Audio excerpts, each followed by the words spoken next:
बिहार में राज्यसभा की 5 सीटें हैं। संख्या बल के अनुसार एनडीए आराम से 4 सीटों पर विजयी होगी, मगर एक सीट विपक्ष जीत सकता है यदि सारा विपक्ष एक साथ रहे तो, क्योंकि बिहार में राज्यसभा की एक सीट के लिए 41 वोट चाहिए।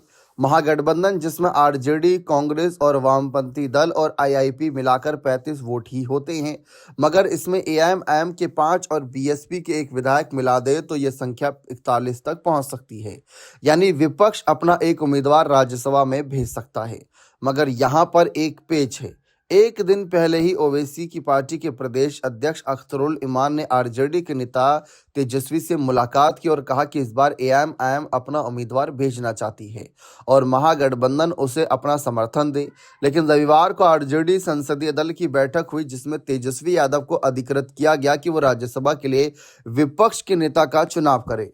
पटना से जो खबरें आ रही हैं उसके अनुसार तेजस्वी यादव खुद राज्यसभा का चुनाव लड़ना चाहते हैं, यानी कि अपनी विधानसभा सीट से इस्तीफा देकर राज्यसभा जाने पर विचार कर रही हैं।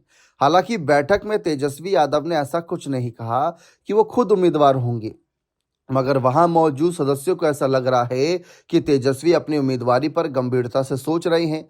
बैठक में तेजस्वी ने इतना जरूर कहा है कि वो महागठबंधन के अन्य घटक दलों से बात करेंगे और फिर कोई फैसला करेंगे। इसके लिए उन्हें एआईएमआईएम और बीएसपी के विधायक से भी बात करनी पड़ेगी। यदि तेजस्वी खुद नहीं लड़ते तो कौन वो नेता है जिसको वे राज्यसभा का उम्मीदवार बना सकते हैं?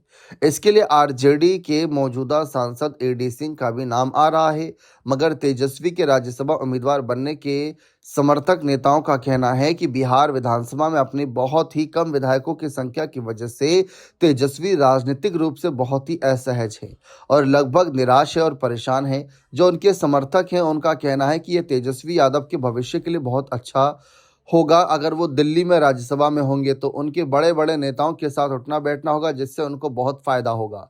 उनके राज्यसभा में आने की पैरवी करने वाले नेताओं का यह भी कहना है कि अखिलेश और उनकी पत्नी डिंपल और धर्मेंद्र जैसे नेता भी तो लोकसभा के सदस्य हैं। उनको जितना मीडिया में कवरेज मिलता है वो लखनऊ विधानसभा में रहकर संभव नहीं।